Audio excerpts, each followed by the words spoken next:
నమస్తే.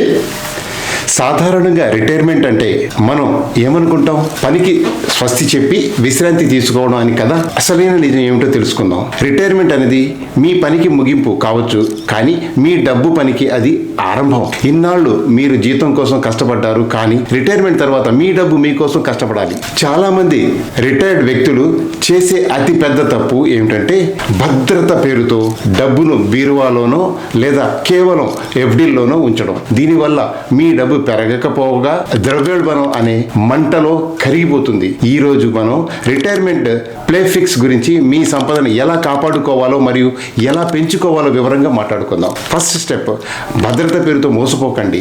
మనకు రిటైర్మెంట్ రాగానే సేఫ్టీ కావాలనిపిస్తుంది, అందుకే అందరూ కేవలం డెట్ లేదా ఎఫ్డీల్లో డబ్బు దాస్తారు. ఈ చార్ట్ చూడండి. మీరు ₹1,00,00,000 రిటైర్ అయ్యి అంతా డెట్లోనే పెడితే 20 ఏళ్ల తర్వాత అది $3,87,00,000 అవుతుంది. వినడానికి ఇది చాలా బాగుంది, కానీ ద్రవ్యోల్బణం అదే ఇన్ఫ్లేషన్ వల్ల ఆ రోజు ఈ డబ్బు విలువ $3,20,00,000 సమానం. అంటే మీరు సాధించింది చాలా తక్కువ. అదే కనుక మీరు 60x40 ఈక్విటీ డెట్ నిష్పత్తిలో పెట్టుబడి పెట్టుంటే ₹1,00,00,000 $6,77,00,000 ఎగబాకేది. అంటే దాదాపు రెట్టింపు. పాయింట్ ఏమిటంటే రిటైర్మెంట్లో అసలైన రిస్క్ మార్కెట్ హెచ్చుతగ్గులు కాదు, మీ జీవన శైలి మెల్లమెల్లగా కరిగిపోవడం. స్టెప్ 2 ఏమిటంటే ఎంత విత్డ్రా చేయాలి. రిటైర్మెంట్ తర్వాత మీ దగ్గర ఎంత డబ్బు ఉందనే దానికంటే మీరు దాన్ని ఎంత వేగంగా వాడుతున్నారు అనేదే ముఖ్యం. దీన్నే విత్డ్రాయల్ రేట్ అంటాం. ఇది మీ ఫైనాన్షియల్ స్పీడ్ లిమిట్. మీరు మీ పోర్ట్ఫోలియో నుండి కేవలం ఏడాదికి 6% కంటే ఎక్కువ తీయకూడదు. అది స్పీడ్ లిమిట్. ఉదాహరణకు ₹1,00,00,000 మీ దగ్గర ఉండి మీరు ఏడాదికి ₹6,00,000 తీసుకుంటే ఆ డబ్బు 35 ఏళ్ల పాటు మీకు తోడుంటుంది. అదే మీరు ఆశపడి 10% తీసుకోవడం మొదలు పెడితే 15 ఏళ్లలోపే మీ డబ్బు ఖాళీ అయిపోతుంది. ప్రమాదం ఉంది. గుర్తుంచుకోండి, మొదట్లో మీరు ఎంత తక్కువ తీసుకుంటే కాంపౌండింగ్ వల్ల తర్వాత అంత సౌలభ్యం ఉంటుంది. మూడో స్టెప్, మీ దగ్గర ఎంత ఉండాలి. 350x rule. చాలా మందికి వేధించే ప్రశ్న, నా దగ్గర ఉన్న డబ్బు సరిపోతుందా లేదా. దీనికి ఒక సింపుల్ ఫార్ములా ఉంది. 350x rule.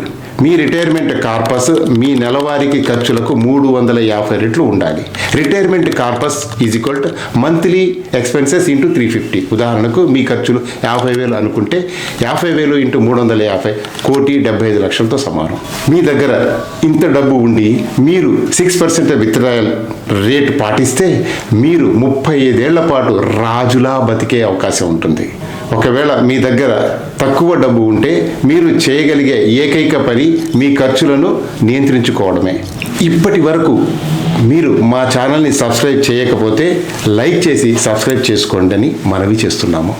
మా ఫర్మ్ సపోర్ట్ కోరుకునేవారు పైన కనబడుతున్న నంబర్స్కు కాల్ చేయగలరు. Step 4, equity debt mix.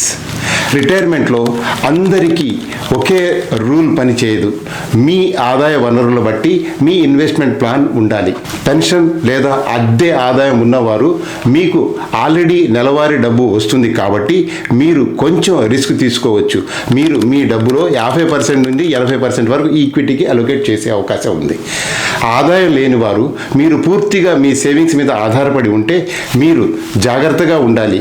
మీరు 25 నుండి 50% మాత్రమే ఈక్విటీలో ఉండి మిగిలినది డెట్లో ఉంచుకోవడం శ్రేయస్కరం. ఈక్విటీ మీకు గ్రోత్ ఇస్తుంది, డెట్ మీకు స్టెబిలిటీ ఇస్తుంది.